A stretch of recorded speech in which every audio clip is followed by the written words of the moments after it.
Hey guys, FREEROAM here, and today I'm going to be testing the Lamborghini Gallardo in multiplayer in Forza Horizon 4. I tested this car both in road races and off-road again, so I used two tunes, one rally tune that Skipper created, and a road tune by Scans, which Arno recommended to me. Please consider subscribing if you haven't already, and be sure to check out my FREEROAM Clips channel and the Purple Team Discord. The links to those will be in the description as always, and I hope you enjoy these races. Now this first one is going to be a free roam rush race, because this is without a doubt the best free roam rush race that I have ever played. I'll also be showing you a regular off-road race as well as a road race later on in this video. Just wanted to give some good variety as I did with, say, the Enzo video when I test a car that can be good off-road as well as on the road.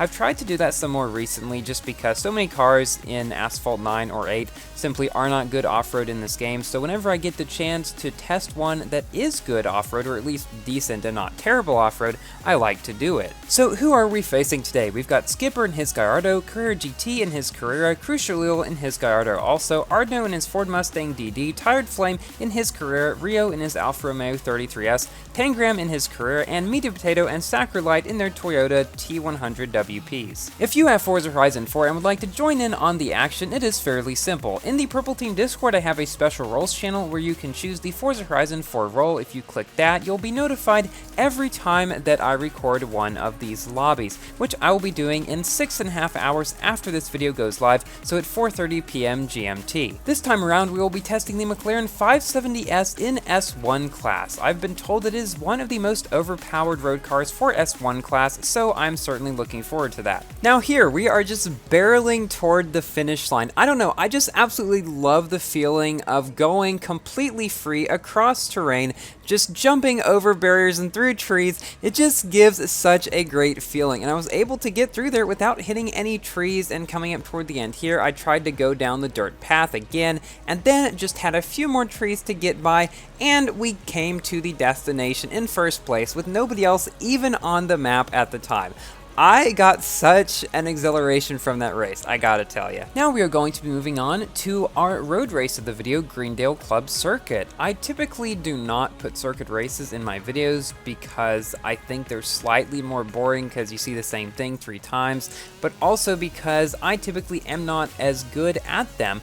But this time, I thought it was a fairly good sort of comeback sort of race, because I started at the very back of the pack at the very beginning, which typically does not spell good things for me, but throughout the race, I'm actually able to pass a few people, which you will see, so I thought it was a pretty good one to put in the video. This time, Lautica's got a BMW M3, Carrera's got his Carrera, Varen Viper's got a Viper, Skipper's got a Sylvia, Meaty Potato's got a Gallardo, Rio's got a Griffith, Shadow Reaper is in his Alfa Romeo 155, Tangram and Tired Flame are in their Nissan GTRs, and Pat Newbot is in his Gallardo. So just a couple days ago on the Forza channel, they live streamed another hour-long one of their Let's Go things, but they showed at the beginning and in a separate video too, I think, what the beginning of the game is going to look like. You know, when you start a new Forza game, they give you a taste of a bunch of different aspects. They usually go through all the seasons in different kinds of cars and races and stuff like that. This one looked like a lot of fun. I have not actually purchased the pre-order of Forza Horizon 5 yet, but I'm going to be doing so, the full version.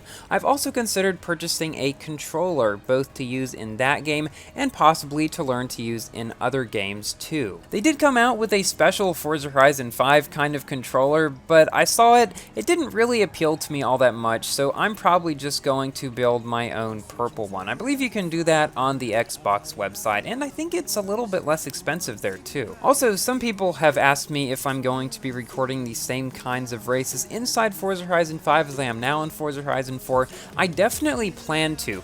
However, I have also heard about this thing called the Lab or something, which is supposed to give players free roam to do almost whatever they want in Forza Horizon 5, almost to the point of being able to script stuff, which sounds really cool. It would be awesome if you could make sort of custom events for you and your friends to go through. They've said, I think, that you can make sort of chain of events kind of stuff, like if this happens, then this happens. Like, it won't really become a real coding place, like you couldn't, like, type scripts and stuff, but there's some way that you can interact with the world and make it behave how you want, much more than you've been able to do in any other Forza game before. It was really awesome to see the Super 7 in Forza Horizon 4 because I really enjoy like the whole GTA build your own racetrack kind of thing. Now Super 7 isn't entirely like that, but I really like the direction they've been going in recently, giving players more creativity and really showing Forza Horizon 4 and Forza Horizon games in general as having more sandbox game features, which I think is really cool to see in a racing game, and it really makes it feel like it's an all-encompassing game. Because I feel like that's partially what Forza is trying to do with their Horizon games, just keep trying to refine them and make them more and more all-encompassing of everything you'd want to see in a racing game.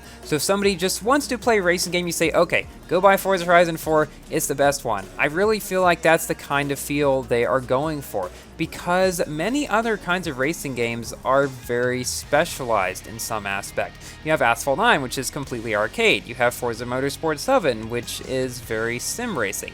This game, Forza Horizon 4 and 5 probably also, sit the line in between sim and arcade racing. I would say that they are more sim than arcade. You don't have nitro. The cars drive, I would say, a lot more like you would see in real life, and it just feels like they're going for a more realistic approach. But it's not as strictly sim racing, and it always feels like they try to give the biggest roster yet that you can find in a racing game. I think Forza Horizon 4 had like 450 cars upon launch or something like that. I wouldn't be surprised if Forza Horizon 5 has 500 or so. They also keep expanding the map.